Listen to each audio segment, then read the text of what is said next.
Welcome to Smart Cherry's Thoughts. This is Sai from India.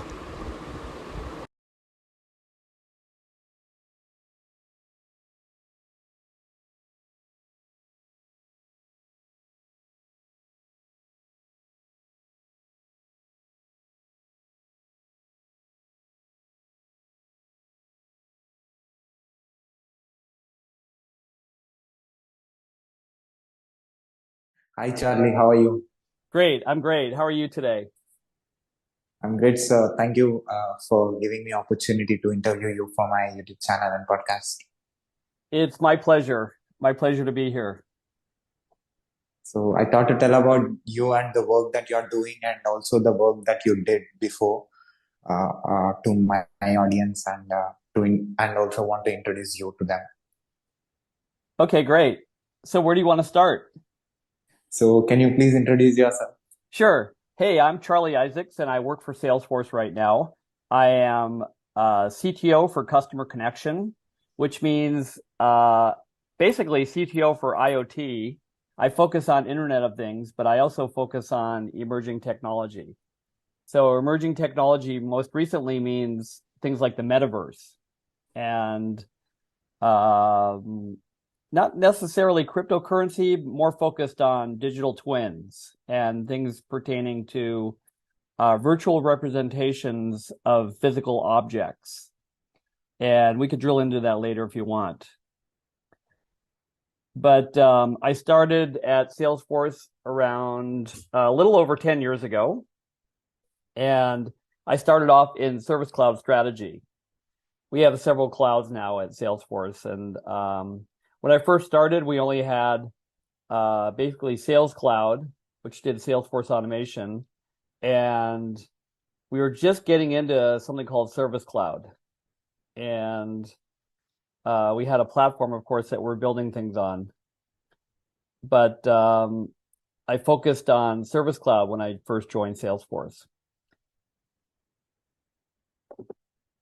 So do you want me to talk about what I was doing before that, or Yeah, what exactly your present role is right now? I'm sorry, could you repeat? You broke up a little bit. What exactly your present work right now? Oh, what I'm doing right now. Okay. So I have, I boasted I have the best job at Salesforce. What I do is I'll meet with a customer and they'll tell me their vision for the future. Or I'll get a call from someone who's working with one of our customers who's in the process of implementing, or maybe at the early stages of implementation of a Salesforce implementation. And I will help figure out where they should be in anywhere between 1 and 5 years. So uh, we call it people normally call that the art of the possible, but I call it the art of the actual because on our Salesforce platform, we can so easily and so rapidly build things, right? Because you don't have to necessarily write code. And by the way, you don't want me to write code, but occasionally I'm on a project right now where I'm having to write code and it's a complete mess, but don't tell anybody I said that. So I'll rapidly prototype things and then hand them off as a vision. But the things that I hand off, um, you wouldn't normally push in, from the sandbox or from a staging area into production because you don't want uh, what I cobbled together to show a vision. However, you could take that and harden it on the Salesforce platform and do extensive testing on it and then push it to production. We have customers that have done that. And there's some customers that I've done that with who are still running like an offshoot of an original prototype that we built. They went through extensive testing on it, hardened it, and pushed it to production. And they're still successfully running it. And I'm not advising customers to do that. I'm advising them to perhaps take a look at the vision we built for them, but don't necessarily take what we built verbatim and try to harden that. Anyway, you could do that though on Salesforce. Salesforce is a really cool platform to build on. And I don't know, some examples. I've been working, the project I'm working on right now is a combination metaverse project. We have a customer that wanted to actually be able to, when a customer pops into a virtual land like Decentraland, they wanted to be able to sign a guest book. And so I worked on that a little bit. So there was some coding involved there because Decentraland has a scripting language. And you do an HTTP post into our platform. In this case, it was MuleSoft. We bought a company called MuleSoft, which is an API-led approach to integration to other APIs. And I found that it was easier. It's always easier for me to leverage MuleSoft whenever I have an API integration to deal with. And in this case, I was going to be integrating from Decentraland into Salesforce proper, because what you want to be able to do is when someone hops into a land, you don't know who that person is, right? They may share their user ID with you, but you still don't know who they are. So the idea is you have them go over to a little guest book thing where they can sign the guest book if they choose to do it, and they sign it, and that volunteers their user ID, and then that pushes that into Salesforce, and that creates a lead, what we call a lead, right? And in Salesforce automation, a lead ultimately will hopefully lead to an opportunity. So you go from a lead to an opportunity to a sale. And this is going to give that company the ability to gather information from that person who visited that virtual land, and then take another step if they provide their information. Now, in the new metaverse, what's going to happen is, there's no such thing as, and they're eliminating cookies and things like that, right? So in the metaverse now, a interaction with the customer is going to look like, well, if they want to volunteer their information, they'll do that. And you get my user ID, but that doesn't tell you anything about me. It could be my user ID. My name's Charlie. Hi. But my user ID might be Cleverman123, or, don't let me code XYZ. So, but when I engage further in that virtual land, let's say I want to buy an NFT, or maybe I want to sign up for a test drive. Let's say it's an automotive customer, and I want to test drive a vehicle. And, actually we did a prototype where you buy an NFT, and that gives you the ability to drop a virtual vehicle into the land. You could drive around the vehicle in the virtual land, right? So what does that do when you buy the NFT? Well, guess what? I'm going to share my wallet ID, right? I share my wallet ID, and that gets stored in Salesforce. So I convert that lead into a sale right there, because I'm buying something. I have to spend 0.2 ETH to buy that NFT, and then I get to drive around that vehicle. So now that company, that automotive company knows who I am, especially they know who I am, so that they could get me into a real live, test drive of a vehicle. So if I test drive a vehicle, then maybe I'll buy the vehicle in real life, right? So companies are thinking about now how to engage customers in other worlds. And another example of automotive, since I'm on the automotive industry, another example of interaction in the metaverse would be, this doesn't really sound like the metaverse, but this is a virtual interaction. So you go to a showroom. We have a customer who has a connected showroom, right? You go to this automotive chassis that's sitting in the showroom, and it's not even a car. It's like a chassis. They call it a skateboard, right? So it's like it's got seats in it, and you can sit in it. But then you put the Oculus 2 headset in, or you put the any kind of a headset on there, and you can see yourself interacting in the vehicle, right? Oh, what does the upholstery look like? And anytime you make a change in that virtual vehicle, even though you're sitting in the vehicle in the skateboard, anytime you make a change, oh, well, what does this color look like on the outside? The exterior color look like with the interior upholstery color?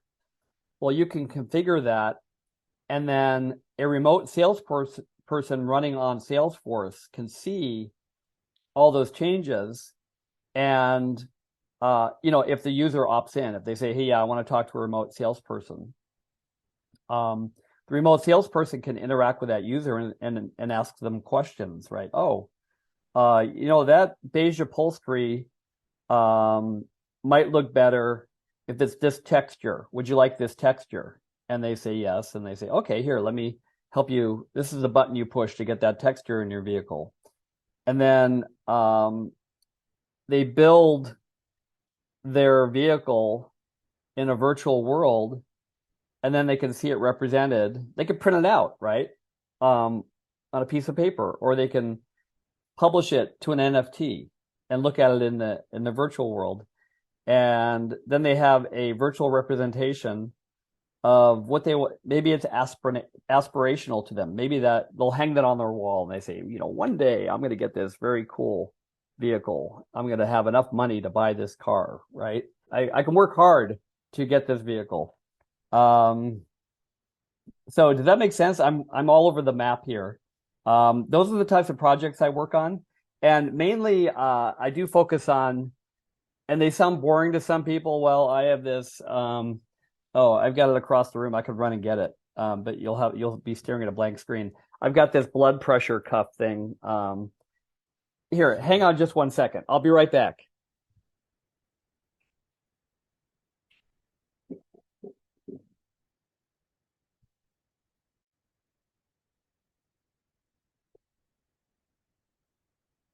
So this is a medical device, and during the pandemic, I was very, very busy with these medical devices. And I don't have it charged right now, but anyway, you get the idea. It looks like this. It's got a blood pressure cuff connected to it, and this is the remote patient care, right? So you ship this wrapped up in a box to a patient who you need to monitor because they just had COVID. You sent them home. You say, hey, we're worried about your blood pressure, or we're worried about your body temperature, or whatever. So here's a device. Hook that up twice a day, and we'll keep an eye on you, right? So that has a GSM capability, right? It's got a SIM card basically built into it. And all the patient has to do is put the thing on. It's got instructions on here that tell them how to do it.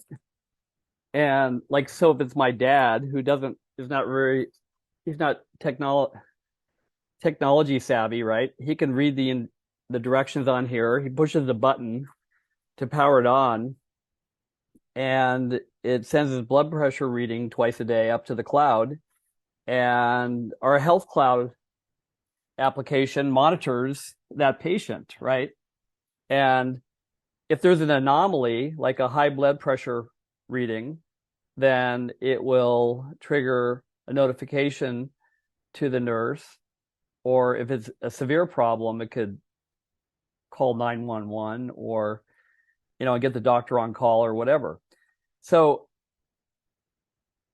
my job usually is they'll send me that, or they'll say, hey, here are API keys to get into to our cloud, our IoT cloud. What would this look like connected to Salesforce? So in this case, they had this thing called, they had their own cloud.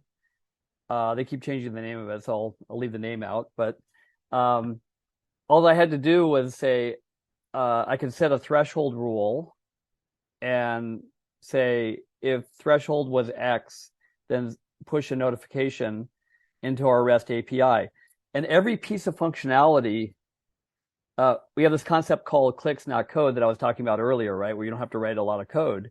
But the other cool thing about Salesforce that makes it really easy to integrate to is that almost every piece of functionality you would ever want to access is API connected.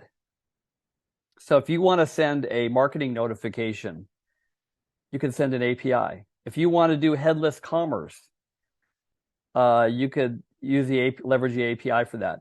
If you want to create a trouble ticket, a case, we call it, in Service Cloud, you could just make an API call. So if there's an anomaly there, that could it creates a row basically in what we call a custom object, which is a database table. And that in turn we have this thing called Lightning Flow. And Lightning Flow gives you access to the entire power of Salesforce, including Slack. I don't know if you know this, but Salesforce recently bought Slack. So if there are any Slack customers out there, first of all, let me take a break and thank all of our customers who happen to be listening to this. Thank you for being customers. And I know there are a lot of you out there.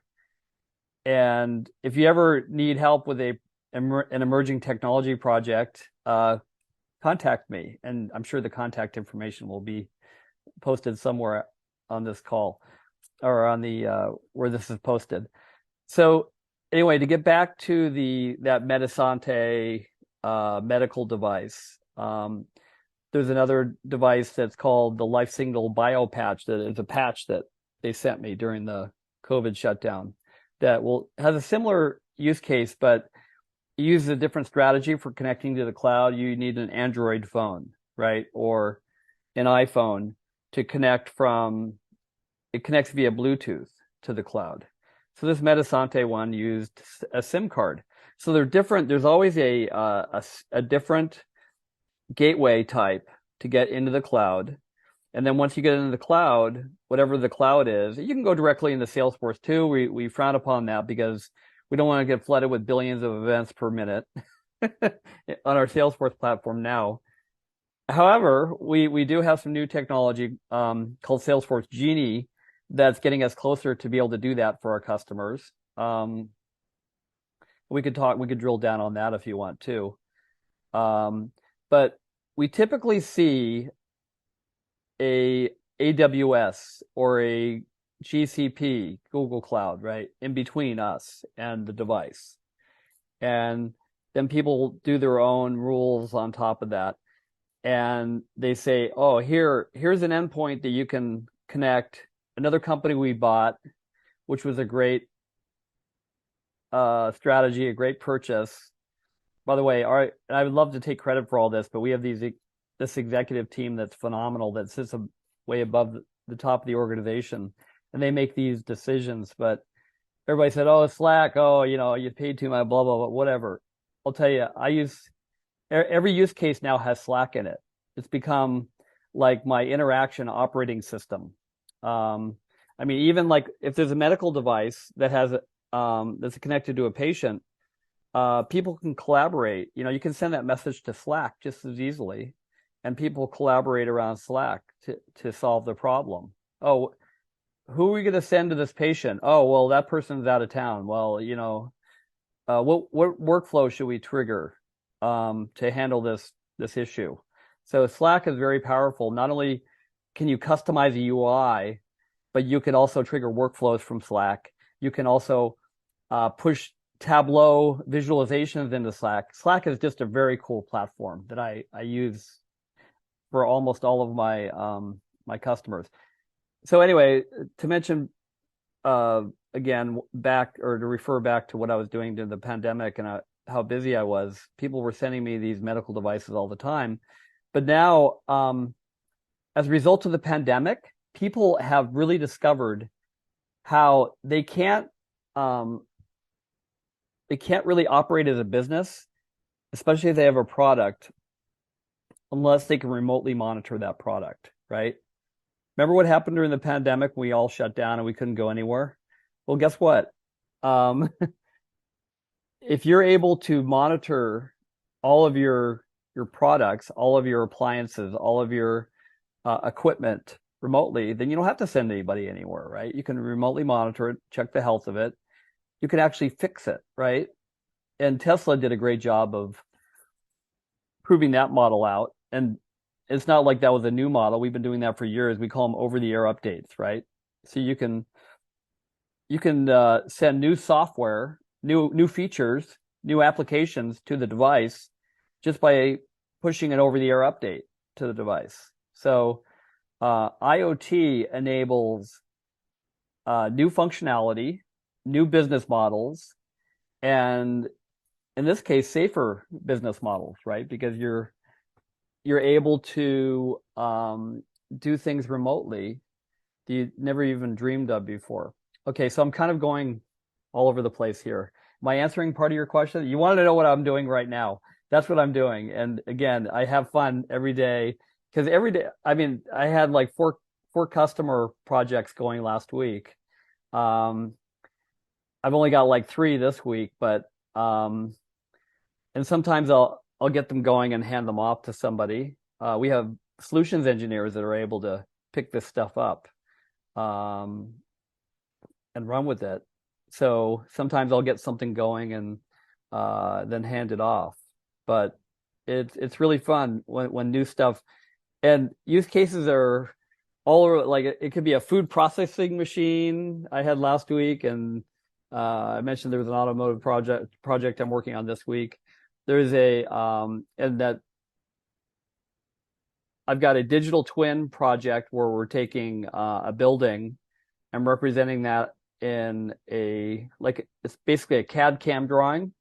And so that's another project I'm working on this week where if an air conditioning unit fails, what's going to be the workflow that's triggered when that air conditioning unit fails, right? So we have that sort of thing. Anyway, I'm talking way too much. Ask some questions. Yeah, it's very interesting. So, what do you like most about your job?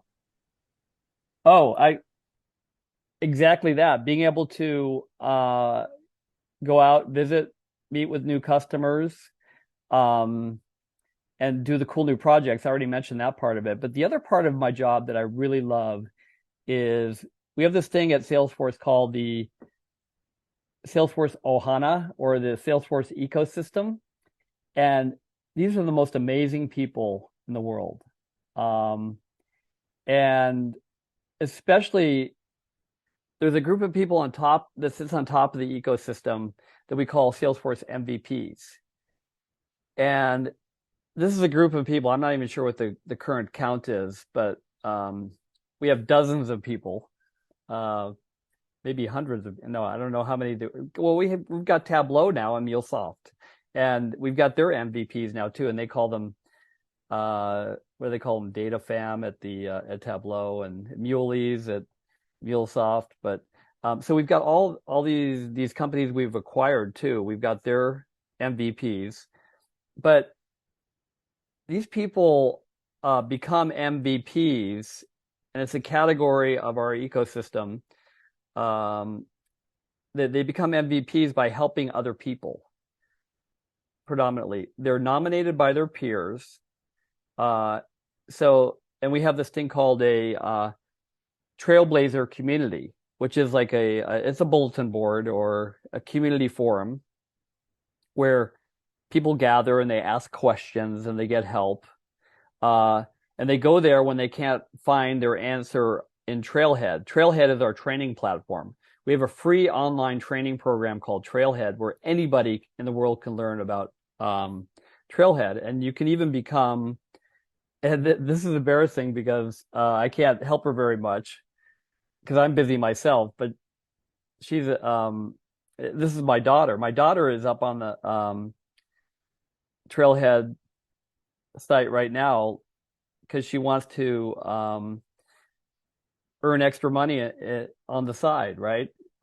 She's a school teacher and she has her summers open. She's thinking, hey, I could be a Salesforce administrator during the summer and make extra money, right?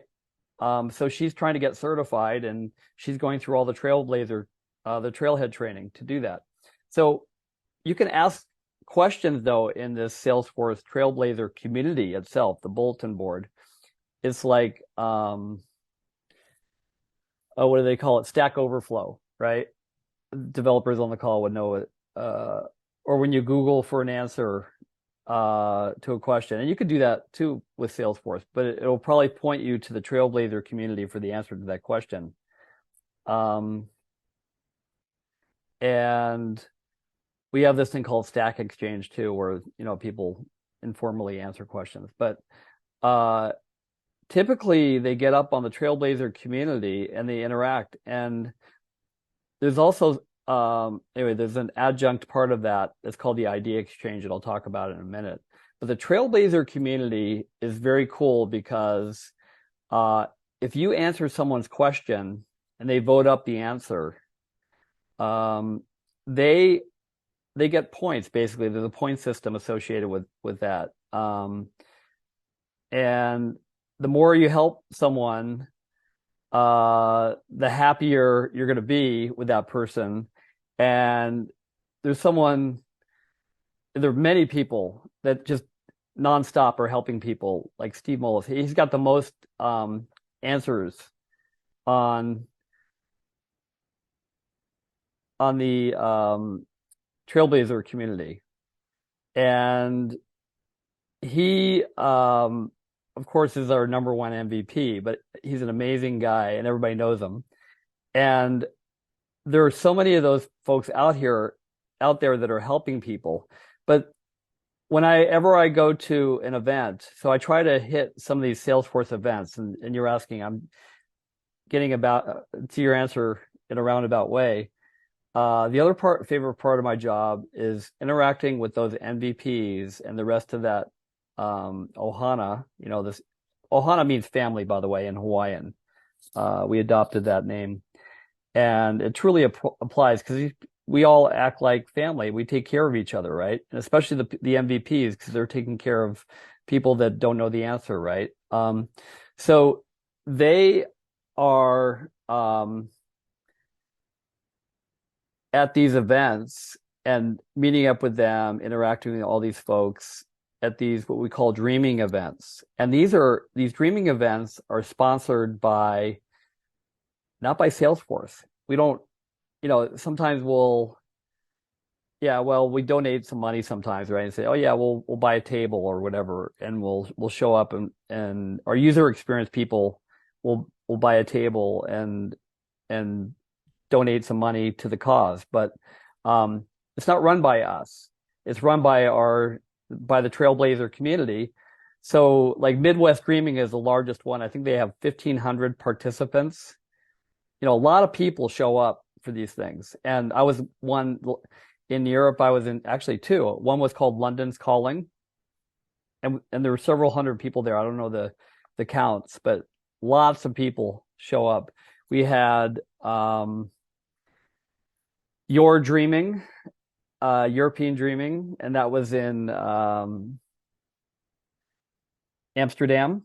That was amazing because we all got together. All the speakers got together on a boat. We went around the canal, so we just had dinner together. Amazing experience. But interacting with all these people at these dreaming events, and it's just really a fun part about my job, and I truly enjoy it. So hopefully that answered your question. Oh, well, okay. So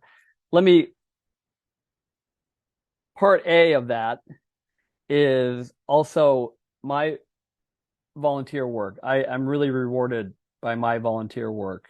And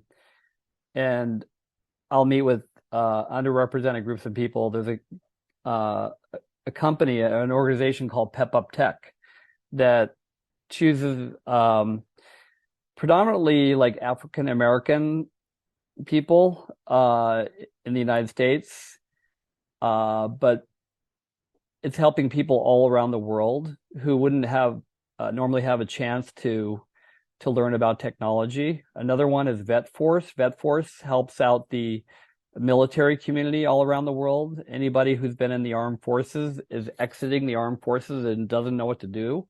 It's helping these folks get certified on the Salesforce platform.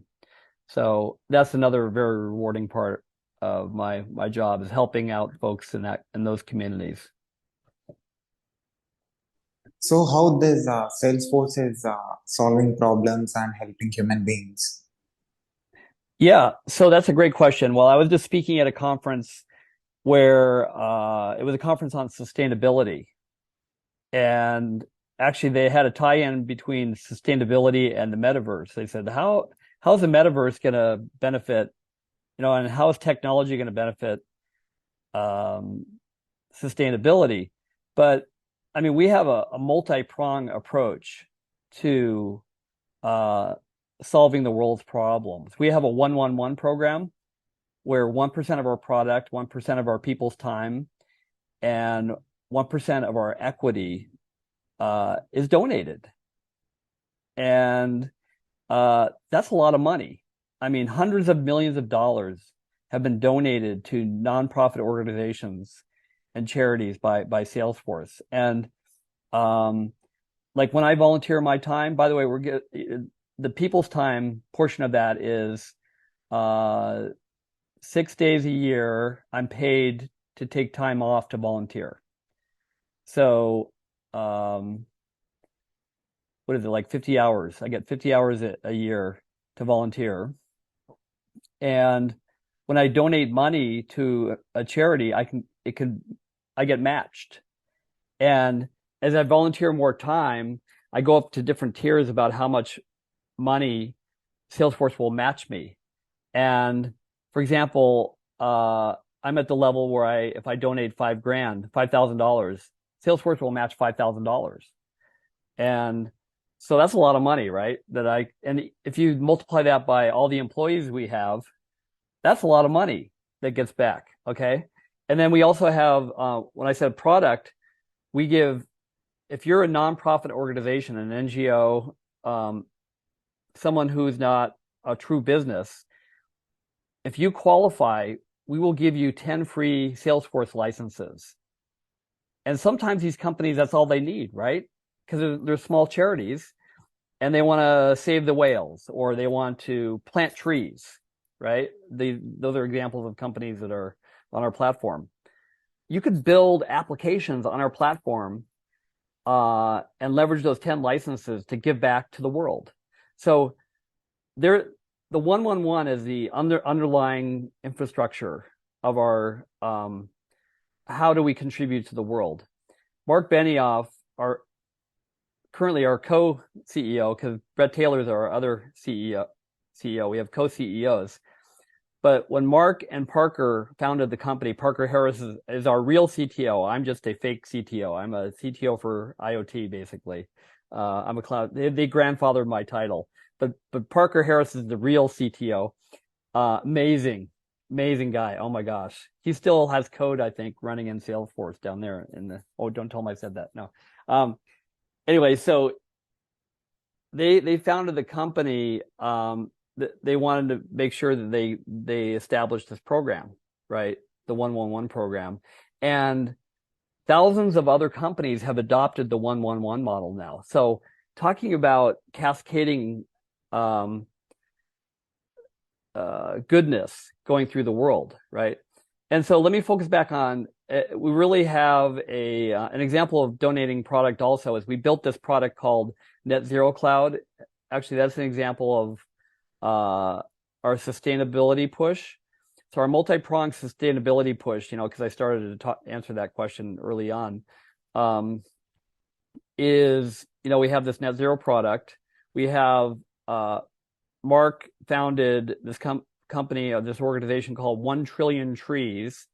We're thinking that if we plant 1 trillion trees, and everybody can contribute to that, right? Then we can we can offset the carbon that's being generated, right? Trees eat carbon. That's great. And then they give us oxygen. That's perfect.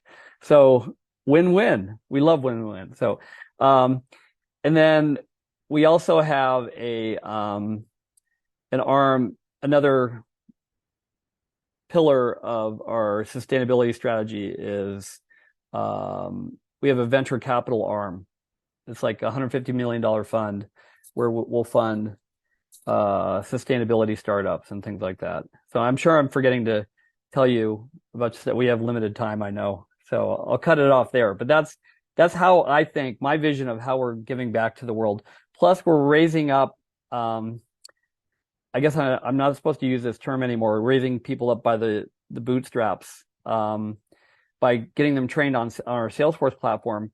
And there's a woman we just had our Dreamforce event, and a woman, Seema, her name's Seema, she stood up and talked about how she was a Ukrainian refugee, homeless person, and within 90 days she was certified on Salesforce and making great income now, after being a refugee. So, helping the world a little bit at a time. So you're working on different projects and you're helping different people and uh, with the emergent technologies. So, what kind of thoughts that you have about emergent technologies? Yeah, what thoughts do I have? I think for for the younger folks, I'm kind of an older dude, right? Although I can still dance. Well, people say I can't dance, but anyway, we'll forget that part about it. For younger people, technology is always emerging, and you should always be learning. And never stop learning about, if you see a piece of new technology coming out, learn about it, even if it's at a cursory level. And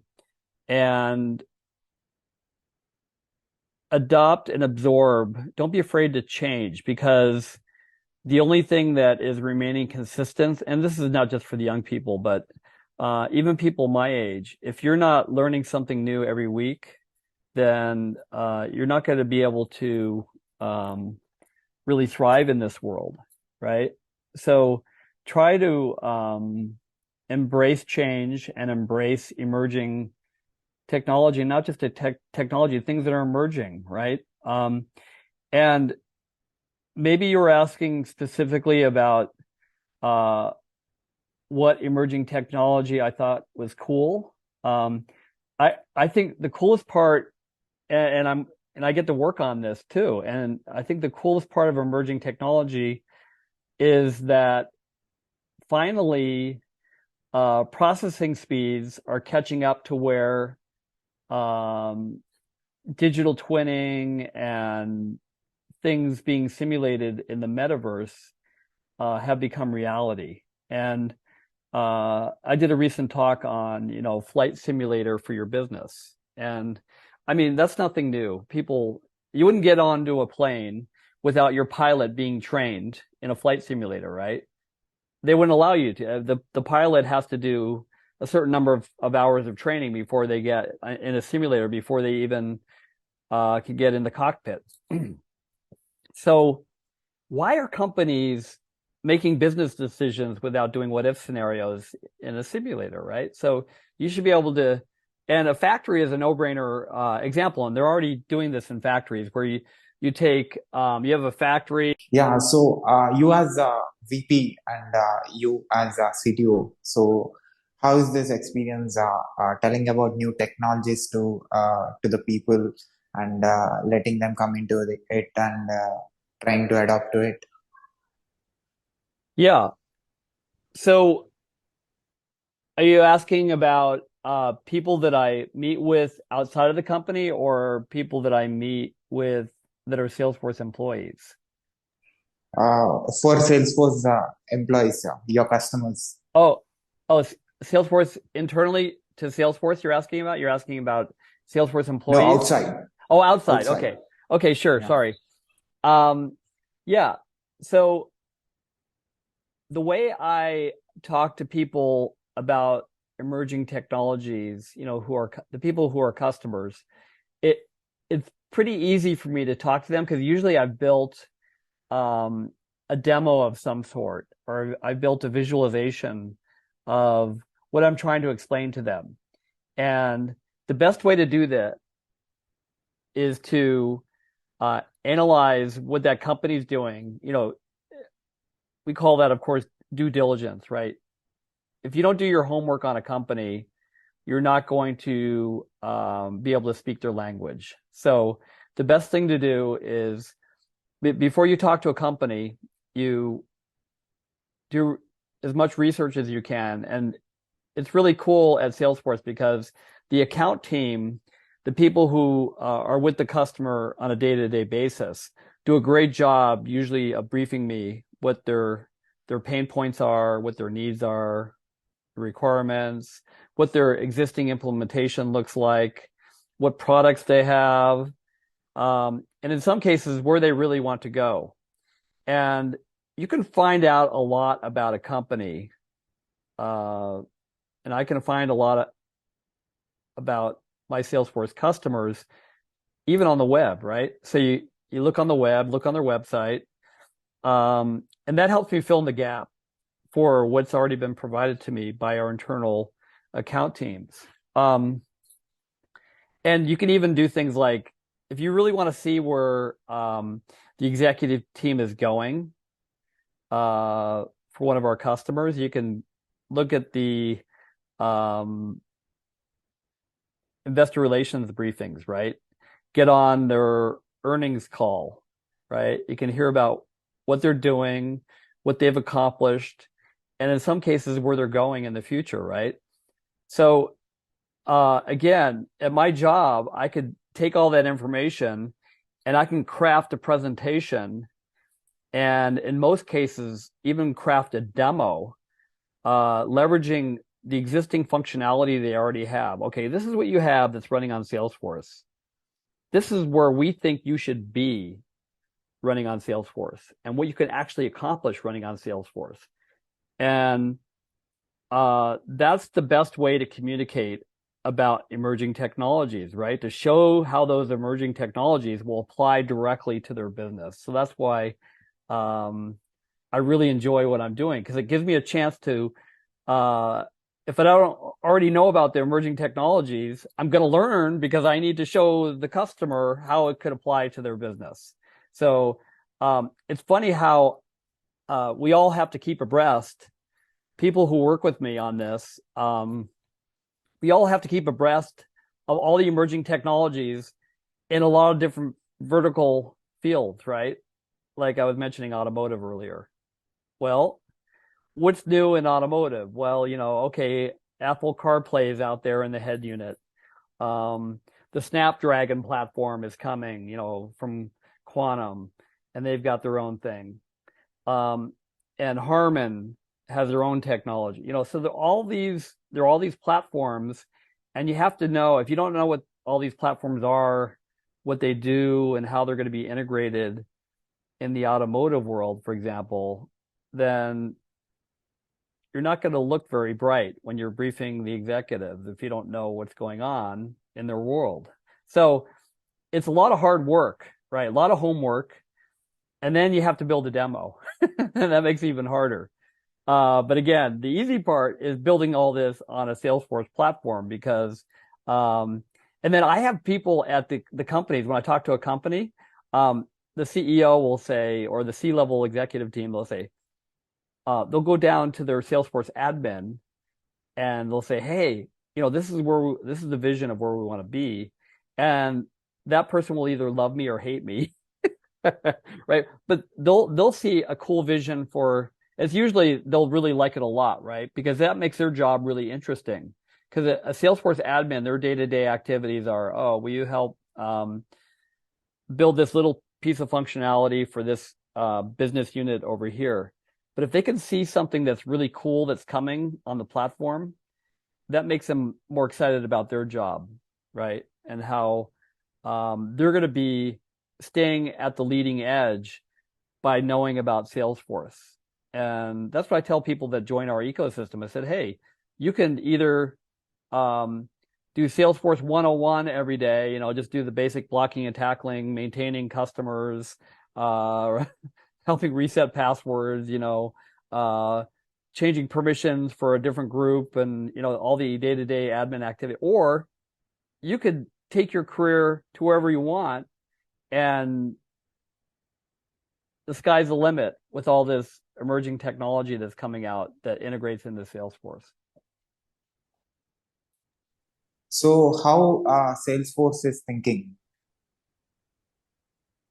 How are we thinking, or how are we strategizing, or how, How Salesforce is thinking, what it want to do. oh, what do we want to do in the future? Well, we want to continue growing, right? We want to build.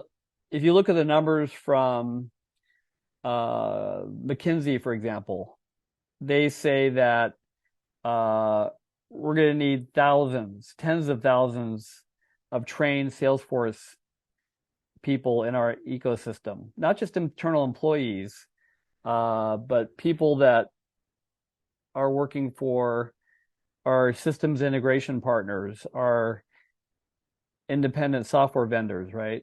RSVs. These Salesforce is thinking that we want to grow, we want to be successful, of course, but we also want to do well by doing good, right? And again, back to Mark and Brett's philosophy on business, it's Salesforce is the platform. We call it the platform for change. We could change the world on our platform, and we want to continue to do that. We want to continue to provide success to our customers, but also make the world a more, make everybody successful. Lift all these boats with the rising tide of goodness, right? And that's what we're thinking, right? That's the strategy of the company is, and when we interview people, pick a handful of Salesforce people and find someone that is a jerk. Good luck. Good luck finding a Salesforce well, they probably already left the company, right? They're working for no. But we interview people. One of the first things we ask them is, do you like volunteer work? Do you like giving back? Because you're going to be required, we don't require people to take, 7 days or 6 days off a year to volunteer. We pay them to do that.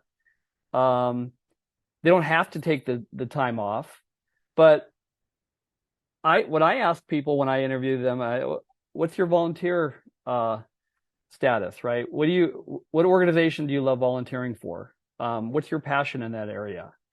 And if they can't answer that, they might not be a fit at Salesforce, right?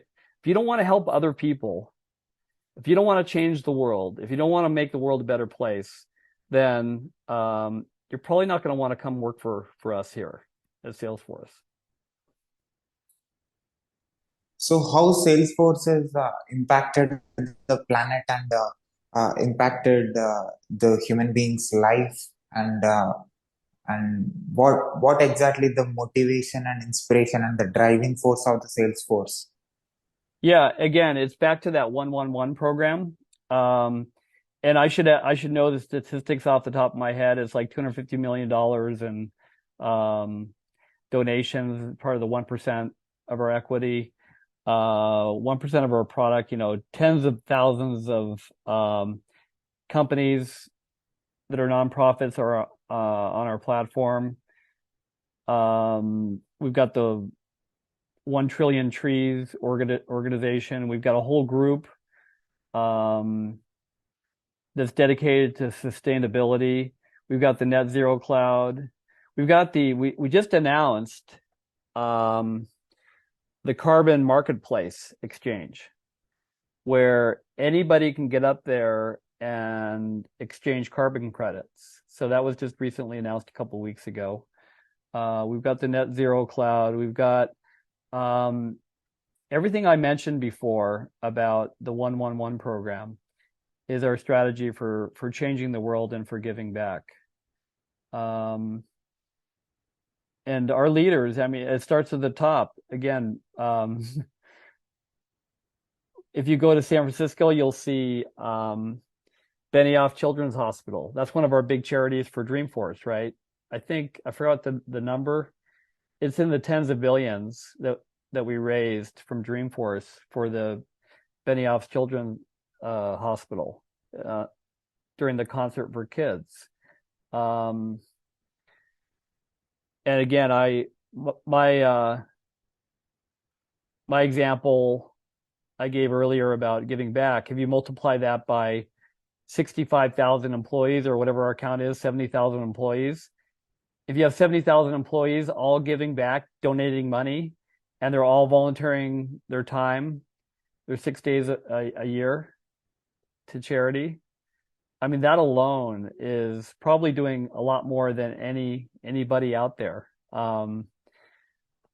It's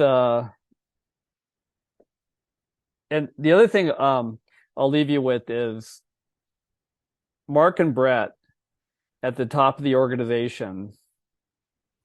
They don't, and this is going to sound bad, and I'm not supposed to be talking about this, but it's not about shareholders. I mean, I'm quoting them on this, right? So I guess I can say this. It's about the stakeholders, and everybody is a stakeholder. Everybody who's on this planet is a stakeholder.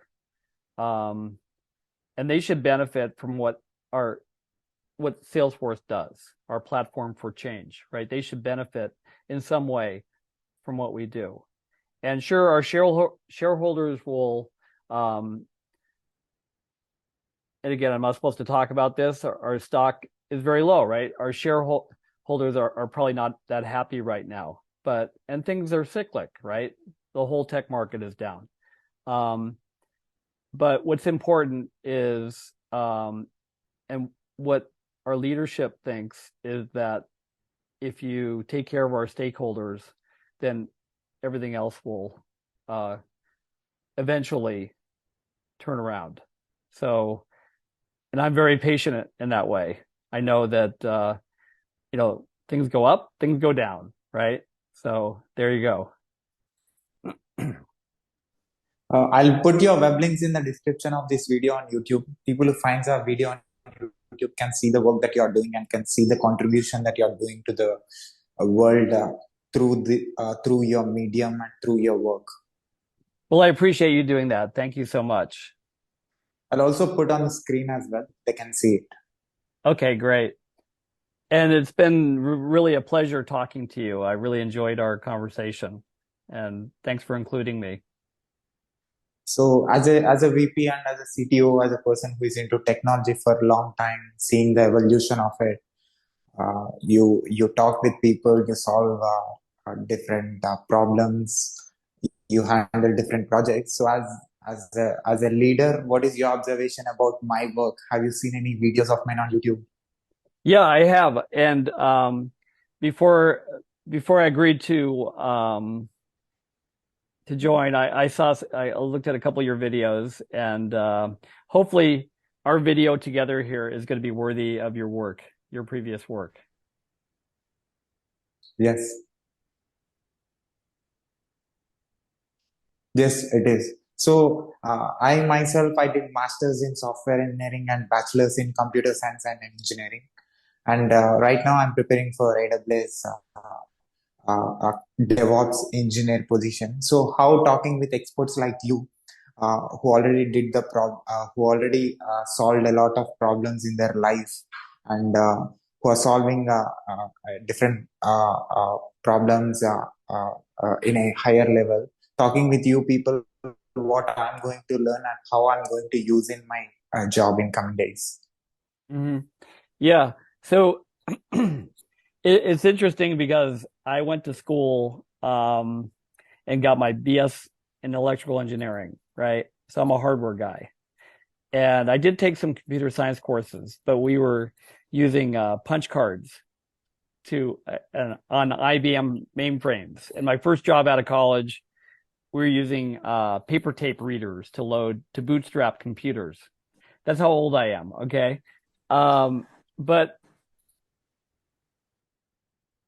sorry, one thing I learned in school that's very important that I leverage to this day is if you work hard and you keep learning, then you'll be successful. And I wasn't always the smartest student. And as a matter of fact, they told me I shouldn't be an engineer when I first started engineering school. They said, "You suck at math. What are you doing in engineering?" And I said, "Well, if I have to learn math to be an engineer is I'm going to learn math.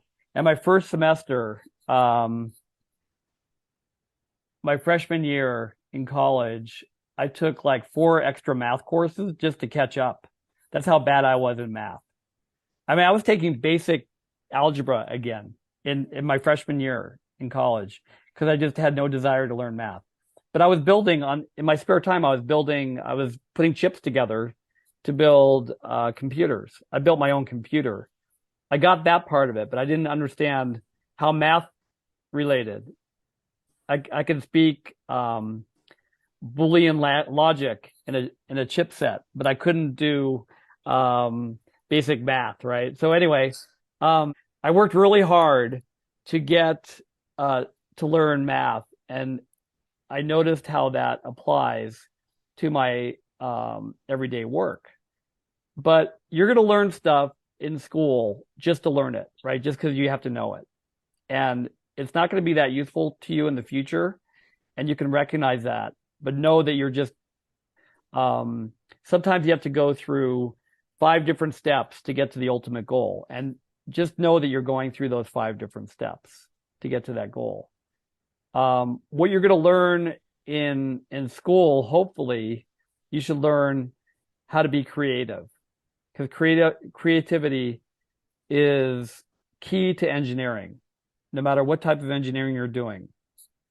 There's always a way, and that's how I've always excelled in life.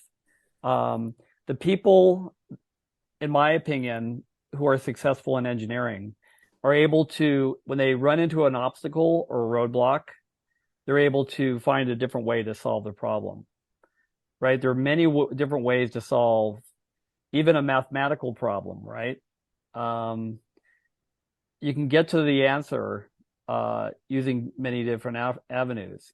But my message to young people in school is don't give up, right? And never think that you can't solve a problem, and never let anybody tell you that a problem can't be solved. If you think you know that you can get to that conclusion and what the answer is. So it's just don't let anybody hold you back. Don't let anybody get in your way. Just, and that applies to problems, that applies to people.